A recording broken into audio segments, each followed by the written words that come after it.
The Dyatlov Pass Incident is the mysterious deaths of 9 ski hikers in the northern Ural Mountains on February 2, 1959. The experienced trekking group had established a camp on the slopes of Kholat Syakhl when disaster struck. During the night, something made them tear their way out of the tents from the inside and flee the campsite inadequately dressed in heavy snowfall and sub-zero temperatures. Soviet investigators determined that 6 victims died from hypothermia while others showed signs of physical trauma. One victim had a fractured skull, while another had brain damage but without any sign of distress to their skull. Additionally, a female team member had her tongue missing. The investigation concluded that an unknown compelling force had caused the deaths. Access to the region was consequently closed to amateur hikers and expeditions for 3 years after the incident. The goal of the expedition was to reach a mountain 10 kilometers north of the site of the incident. This route was estimated as Category 3, the most difficult. All members were experienced in long ski tours and mountain expeditions. Diaries and cameras found around their last campsite made it possible to track the group's route up to the day preceding the incident. On January 31st, the group arrived at the edge of the highland area and began to prepare for climbing. The following day, the hikers started to move through the pass. It seems they planned to get over the pass and make camp for the next night on the opposite side, but because of worsening weather conditions, snowstorms and decreasing visibility, they lost their direction and deviated west. When they realised their mistake, the group decided to stop and set up their camp on the slope of the mountain, rather than moving 1.5 kilometers downhill to a forest area which would have offered some shelter from the elements. Before leaving, Dyatlov had agreed he would send a telegram to their sports club as soon as the group returned to Vizhai. It was expected that this would happen no later than February 12th, but Dyatlov had stated he expected to be longer. When the 12th passed and no messages had been received, there was no immediate reaction, as delays of a few days were common with such expeditions.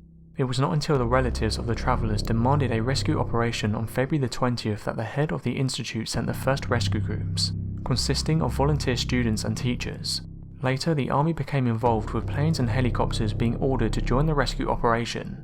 On February 26th, the searchers found the group's abandoned and badly damaged tent on Kholat Syakhl. The campsite baffled the search party. A student who found the tent said the tent was half torn and covered with snow. It was empty and all the group's belongings and shoes had been left behind. Investigators said the tent had been cut open from the inside. 8 or 9 sets of footprints left by people who were wearing only socks, a single shoe or even barefoot could be followed, leading down towards the edge of a nearby woods on the opposite side of the pass, 1.5 kilometers to the northeast. However, after 500 meters, these tracks were covered with snow. At the forest edge, the searchers found the visible remains of a small fire along with the first 2 bodies. They were shoeless and dressed only in their underwear. The branches on the trees were broken up to 5 meters high, suggesting one of the skiers had tried to climb up. 3 more corpses were found close by, all who seemed to have died in poses suggesting that they were attempting to return to the tent.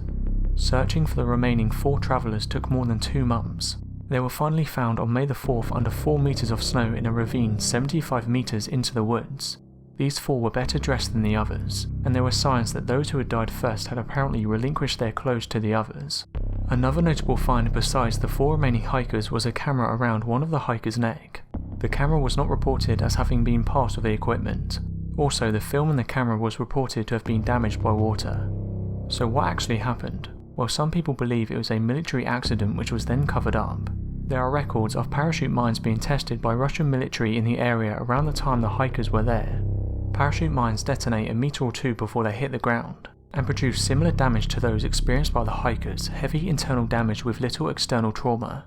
There were also glowing orbs reported in the sky in that general vicinity, possibly caused by these parachute mines. This theory uses animals to account for the missing nose, tongue and leg of certain victims. Some people believe the bodies were moved. Photos of the tent show that it was apparently erected incorrectly, something that these experienced hikers are unlikely to have done. Some suggest the hikers' deaths were caused by hypothermia, which can induce a behaviour known as paradoxical undressing, in which hypothermic subjects remove their clothes in response to perceived feelings of burning warmth. The hypothesis doesn't address why the hikers fled the tent in the first place. The temperature inside the tent would not have been low enough to induce paradoxical undressing. The theory that an avalanche caused the hikers' deaths, while initially popular, has since been questioned. The location of the incident did not have any obvious signs of an avalanche having taken place. An avalanche would have left certain patterns and debris distributed over a wide area. The bodies found within 10 days of the event were covered with a very shallow layer of snow, and had there been an avalanche of such strength to sweep away the second party, these bodies would have swept away as well. This would have caused more serious and different injuries in the process and would have damaged the tree line. Over 100 expeditions to the region were held since the incident, and none of them ever reported conditions that might create an avalanche.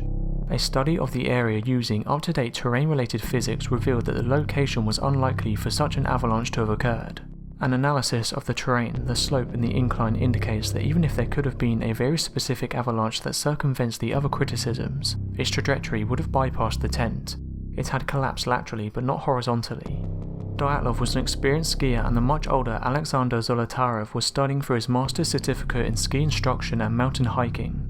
Neither of these two men would have been likely to camp anywhere in the path of a possible avalanche. There are also those that believe the hikers encountered extraterrestrials.